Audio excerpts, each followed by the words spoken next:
U.S. will take over the Gaza Strip, and we will do a job with it too. We'll own it. Welcome to Inside the Daily Gist. How are you guys doing? February 5th, 2025. Yes, my friends, on this channel, we talk about things going on in the news, things going on around the world or on the internet. If it's something that might interest you, please do not forget to subscribe at the end of this video. And thank you for that.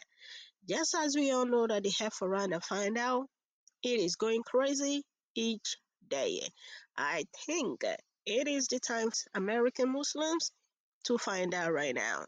If you heard what President Donald Trump said, yes, he said it out loud, and that got the whole world scratching their head and got the internet buzzing because yesterday he met with Netanyahu in the White House and they were taking questions and he just laid out how a reaction has been going crazy on the internet. But before I take you to the reaction, I want you to listen to the full statement of President Donald Trump on this matter. I also strongly believe that the Gaza Strip, which has been a symbol of death and destruction for so many decades and so bad for the people anywhere near it, and especially those who live there, and frankly, who's been really very unlucky. It's been very unlucky. It's been an unlucky place for a long time.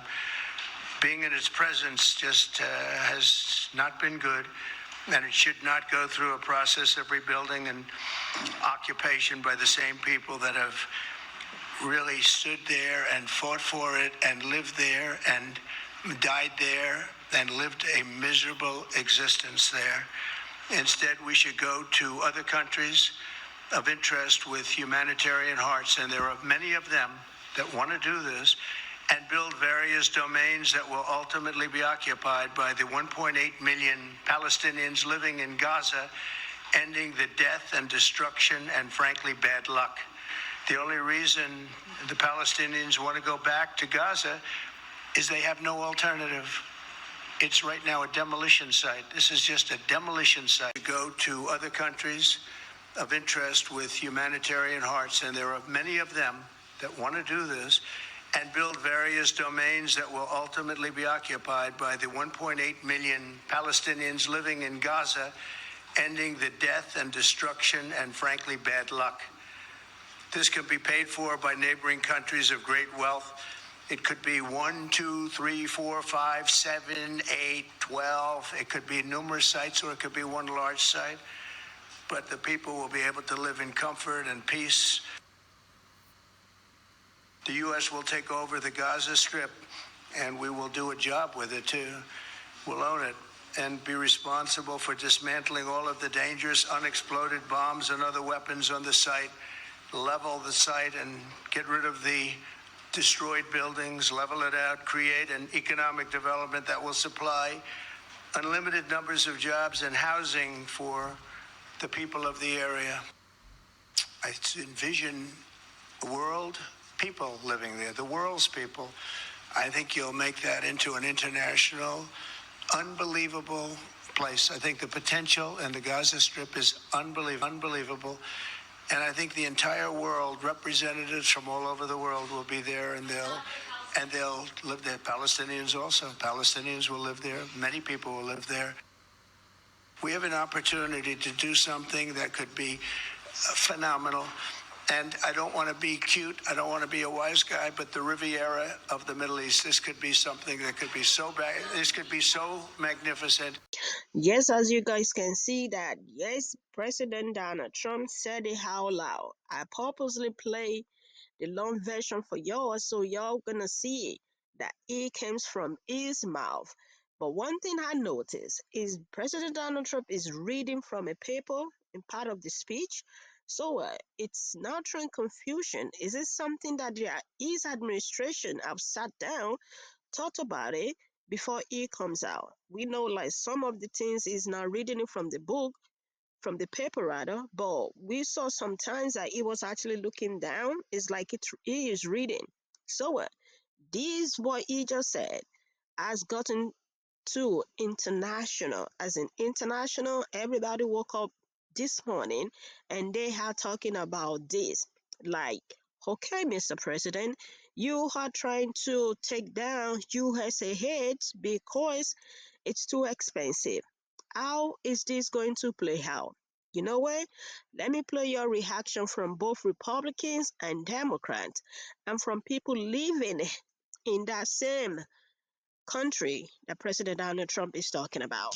So, I think that we could probably all agree that what the president said isn't necessarily going to be the foreign policy of the United States. And the reason I say that is, Tim, I was going to have the envoy on that Trump picked for the Middle East, and he got yanked into an emergency meeting right after Trump said that.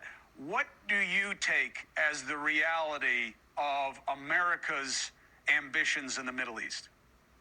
I think it's going to be American businesses are going to be invested there. We've got some of the best bomb disposal people in the world, obviously, and they'll be over there working closely, I suspect, with the Israelis if it's a safe environment. I don't expect America to put a flag up there. I just think it's going to open it up for American investment. I think that's what Trump was saying. Do you think there's any will for American boots on the ground and, the obvious bloodshed that would come with that after, we just got out of Afghanistan, but you're going to go into Gaza? Well, I can't speak for my dear friend Maxine Waters. If I'd known she was going to be on, I would have worn my much better suit. But no, there's no will. I don't have any desire. Our Pentagon, we need to reel our Pentagon in as far as we can. They've not passed the last 8 audits. They haven't even completed the last 8 audits. They can't find $500 billion right now. That is a aircraft carrier. Yeah. We need to reel them in a lot. We need to bring those boys and girls home that are in these foreign lands. Not send them out. About it. The Honorable Madam Waters, there's another component to this, was the president's kind of dismissive attitude towards the right to a homeland for the Palestinians. And he kind of waved off the suggestion of them coming home and say, well, maybe they don't move back and just go through all of this again. How does that square with your understanding of where America should be on the issue of Palestinian sovereignty? Well, first of all, thank you for having me on again. I enjoy being on the show with you, actually. But you and I and my friend Burchett, none of us should be surprised or shocked by anything that Trump would say or do. First of all, this isn't the first time we heard this. We heard some time ago that there was some interest in the beachfront good property in Gaza. And so when the president comes on and further takes that issue to the United States involved with somehow having some ownership in Gaza, then we should know that they really mean that if they could get it, they would monetize it. They would have a casino.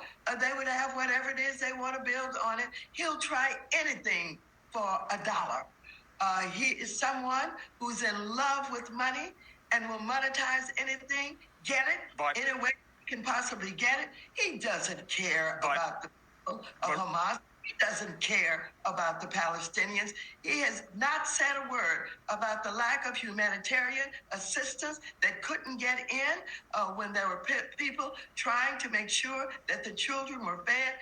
You just said, and I think the previous person on the show tonight, General Clark. Yes, he talked about us watching the children die and the people who got killed and the destruction that went on in Gaza. And for this president of the United States, in the middle of a crisis that we already have in our own country. First I heard of it, I said, seems like there's a few kinks in that slinky. We'll see what he meant. What do you mean by kinks in that slinky? Well, I don't know if you know about a slinky, but if it kinks, you can't use it anymore. I don't know how it would play out if what he said, or what you all have said. I haven't seen the first-hand account, but obviously that's not going to happen. I think that'd be a tough place to be assigned if you're an American soldier. So, we'll see what the Arab world says, but, that'd be problematic at many, many levels. I'm speechless. That's insane. I can't think of a place on earth that would welcome American troops less and where any positive outcome is less likely and why on earth we would abandon decades of well-established humanitarian programs around the world and now launch into one of the world's greatest humanitarian challenges. I mean,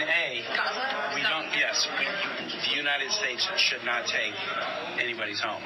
Number two, us nation building in the Middle East, if you haven't learned anything from 2001 to 2025, you haven't been paying attention.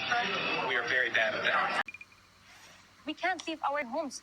How you dare? How dare you to say you should leave your homes? We can't. This is Palestine, and we Palestinians are the only ones who have the right to live here and never to leave it. We will never leave our town. Palestine for us, this is never changing.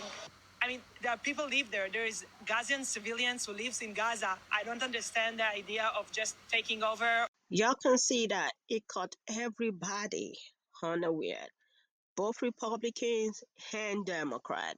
Y'all saw and heard Chris Coleman that he was about to have someone from Donald Trump administration on here, but he was yanked off to go in a meeting, emergency meeting, because of what President Donald Trump says.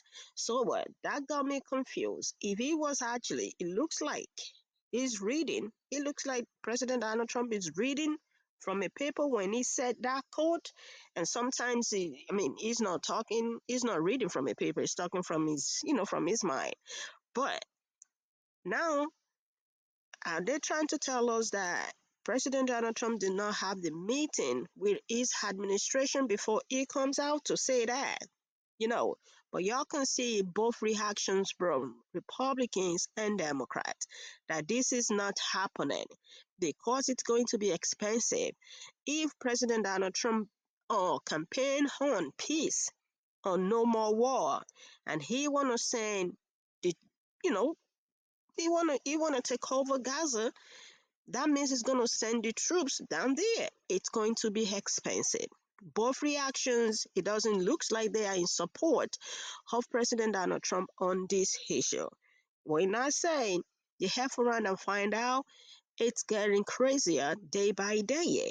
And I said, I think it is time. It is the Americans, Muslims' turn for them to find out, because majority of the Americans, Muslims that supported President Donald Trump, this was not what they want. This was not what he told them, especially from Michigan. You know what I mean? Especially from Michigan. Let's continue the conversation down there in the comment section. Now we are seeing it on the internet that everybody coming out that they told they told the American Muslims that Donald Trump already said that he is going to do what he is saying right now. If around and find out, it's going crazy day by day. I will catch up with you guys later. Please do not forget to subscribe if you haven't already, and please let's respect ourselves while we comment. We don't know what's going on, but it looks like both Republicans and Democrats, they are against this statement that the president put out yesterday. Bye for now.